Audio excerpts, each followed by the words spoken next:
2022 비파 월드컵 카타르. 2022년에 22번째로 개최되는 비파 월드컵이죠.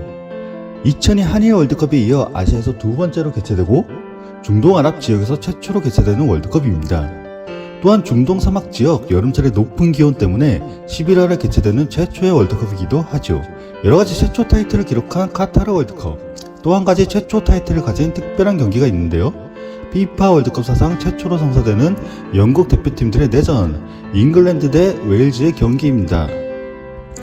그런데 잉글랜드가 영국 아니었나요? 웨일즈는 또 어디고요? 사실 피파 월드컵은 올림픽 같은 국가 대항전이 아니라 각국의 축구협회 대항전입니다. 그래서 대만이나 홍콩, 미국령 감 같은 특수한 지역도 축구협회와 대표팀이 있습니다. 유엔보다 피파 회원국이 더 많은 것도 이런 이유이죠. 잠깐, 영국은 왜 나라가 4개나 있고 축구 종주국의 축구협회는 언제부터 있었을까요?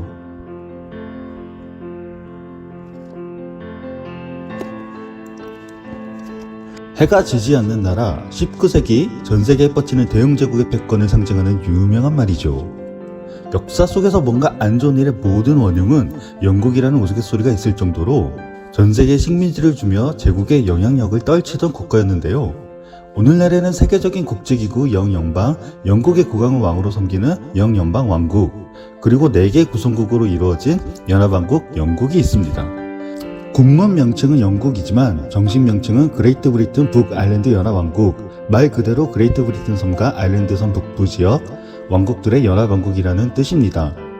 오늘날 영어의 어원이 되는 앵글로삭슨족의 잉글랜드, 켈트 치마 같은 복장으로 유명한 스코트족의 스코틀랜드, 64년 만에 최장기간 월드컵 재진출에 성공한 웨일즈, 그리고 아일랜드 섬 북부 지역의 북아일랜드 등으로 이루어져 있습니다. 영국이 이렇게 4개 구성국으로 나누어진 역사를 거슬러 올라가 볼까요? 기원전 8세기 무렵 그레이트 브리튼 섬에는 켈트족이 살고 있었지만 기원 후 43년 오늘날 잉글랜드 지역은 로마의 침략을 받게 됩니다.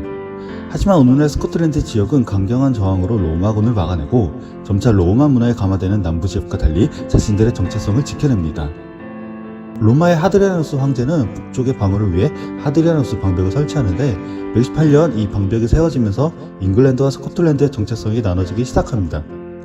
하지만 5세기경 로마군이 그레이트 브리튼 섬에서 철수를 하자 해방된 켈트족들은 자국 수호를 위해 앵글로삭슨족 용병들을 고용하게 됩니다. 하지만 이 결정은 믿는 앵글로삭슨족 도끼에 발등 찍히고 마는데요.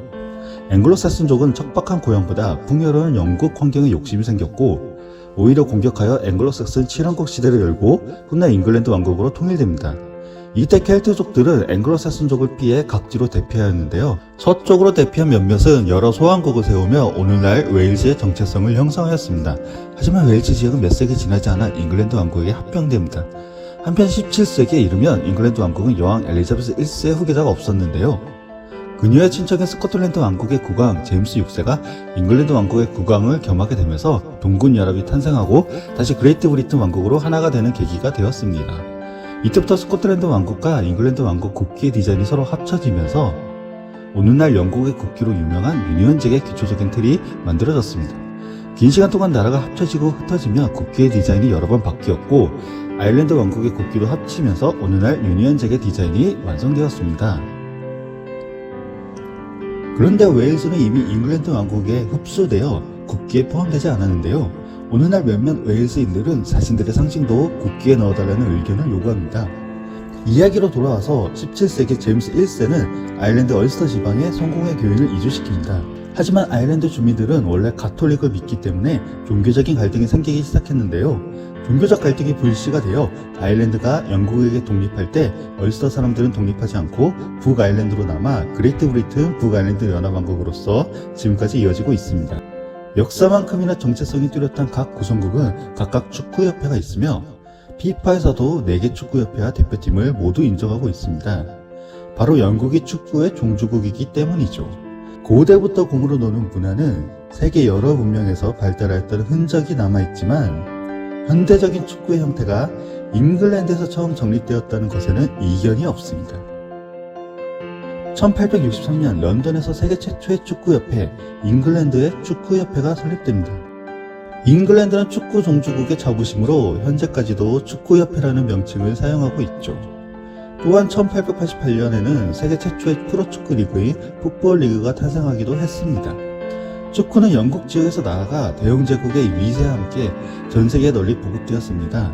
축구의 세계와 함께 1904년 프랑스에서는 국제축구연맹 FIFA가 설립되었으며 1908년 런던 올림픽에서는 정식 종목으로 채택되면서 국제대회로서 자리 잡았습니다. 하지만 당시 올림픽 축구에는 프로 선수가 출전하지 못하여 경기 수준이 많이 떨어졌는데요. 3대 FIFA 회장 질 리메는 프로 선수를 위한 국제 축구대회 오늘날의 FIFA 월드컵을 1930년 우루과이에서 최초로 개최하여 다시 한번 축구의 위상을 높였습니다. 하지만 제1회 월드컵에는 단 13개국의 대표팀만 참가하여 예선도 없이 본선 경기를 했는데요. 당시에는 항공편이 부족해 배편으로 유럽에서 우루과이까지 몇 달은 걸렸기 때문이죠. 또한 잇따른 전쟁으로 참가국이 기권하고 월드컵이 12년간 연기되며 위기를 맞기도 했습니다. FIFA는 월드컵의 부흥을 위해 영국 4개 축구협회에 참가를 요구했지만 그들은 축구 종주국이라는 자부심과 단일팀에 대한 반감으로 참가를 거부했습니다. 결국 FIFA는 영국 4개 팀만 예선을 치러 두 팀이 본선에 진출하는 파격적인 혜택을 제시하며 1950년 브라질 월드컵부터 잉글랜드 축구협회가 처음으로 월드컵에 참가하게 됐습니다. 단 1958년 스웨덴 월드컵부터는 영국의 대표팀도 유럽 지역 예선을 치르겠는데요. 오히려 모두 조 1위로 본선에 진출하는 아이러니한 상황이 펼쳐지기도 했습니다. 1954년 전쟁의 종식과 영국의 참가로 스위스 월드컵부터 안정적인 16강 체제가 자리 잡습니다. 이때 전쟁을 겪은 대한민국도 아시아 두 번째, 독립국 최초로 월드컵 본선 진출에 성공합니다. 이후 1982년 스페인 월드컵 24강, 1998년 프랑스 월드컵에서 32강 체제로 발전해 오면서 2022년 카타르 월드컵을 마지막으로 2026년 월드컵부터는 48강 체제로 나아가게 됩니다. 92년의 역사 동안 세계 최고의 대회로 발돋움한 FIFA 월드컵.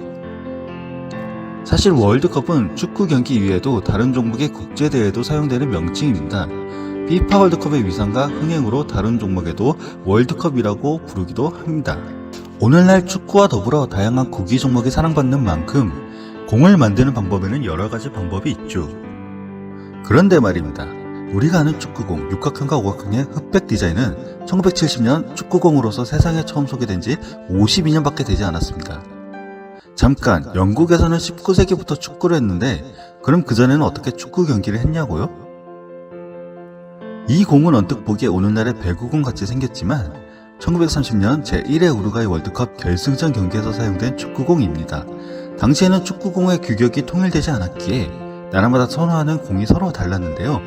1930년 우루과이 월드컵 결승전 때는 선호하는 축구공이 서로 달라서 다투기도 했죠.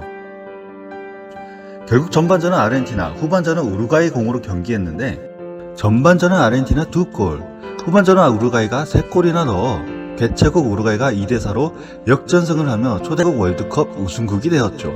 FIFA는 2회 월드컵부터 이러한 사태를 방지하고자 매년 주최 측에서 인정한 공 인정구만을 경기에서 사용했습니다.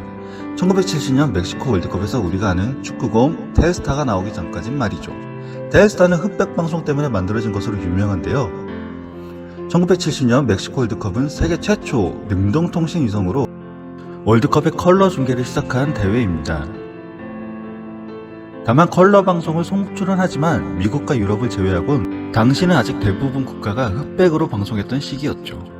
그래서 FIFA는 아디다스와 함께 흑백 방송에서도 가시성, 시인성이 뛰어난 축구공 텔스타를 개발합니다. 정육각형 20개, 정오각형 12개의 패널로 이루어진 디자인은 전세계 5대양 6대주를 상징하는데요. 이름은 당시 월드컵을 생중계한 세계 최초의 능동통신위성 텔스타 통신위성에서 따와 텔스타라고 이름을 지었습니다. 그런데 여러분, 축구의 상징 텔스타의 패턴은 익숙한데 정작 학교에서 축구할 때 텔스타 차본 사람 있으신가요? 왜냐하면 정작 텔스타는 월드컵에서 단 2회만 사용되고 이후 20년 동안은 계속 탱고의 디자인이 사용되었기 때문입니다. 또한 2002 한일 월드컵에서 우리의 비번오바를 시작으로 팀 가이스트, 자블라니, 브라주카, 텔스타 18 그리고 센서를 통해 공의 정보를 실시간으로 측정 가능한 2022 카타르 월드컵 화제의 최첨단 축구공 알리올라까지 월드컵 공인구는 1970년 텔스타 등장 이후 52년간 개최국의 정체성이 담긴 디자인으로 다양하게 변화했습니다. 비록 대헬스타는 공이고 자리를 내줬지만 오늘날 축구의 상징이 되었으며 1970년 멕시코 월드컵을 시작으로 6회나 월드컵 엠블럼에 들어갔습니다. 잠깐 1970년 멕시코 월드컵에는 또 재밌는 이야기가 많은데요. 선수 교체나 옐로 레드 카드도 이때 처음 도입되었죠. 당시에는 주심이 선수에게 말로 반칙사항을 표현했는데요. 국제 경기인 월드컵에서 의사소통을 위해 신호등에 착안하여 카드 제도가 만들어졌죠. 원래 트로피도 월드컵 창시자 이름을 딴 쥘 리메 컵이었죠. 1970년 멕시코 월드컵 브라질이 3회 우승을 달성하면서 영구적으로 기속되고 우리가 잘 아는 트로피 피파 월드컵이 탄생하여 오늘날까지 이어지게 됩니다. 월드컵 우승국에게는 또 한 가지 특전이 있는데요. 바로 대표팀 유니폼에 별을 새길 수 있다는 것입니다. 5회 우승한 브라질은 별이 5개, 이탈리아와 독일은 별이 4개, 지난 러시아 월드컵 우승국 프랑스는 챔피언스 패치와 함께 별이 2개이지요. 이번 영상에서는 월드컵과 관련한 에피소드를 전시해보았는데요. 언젠가 대한민국도 가슴에 별을 하나 다는 꿈이 이루어지길 빌며 이번 월드컵 특별전 3부작 몰아보기를 마칩니다.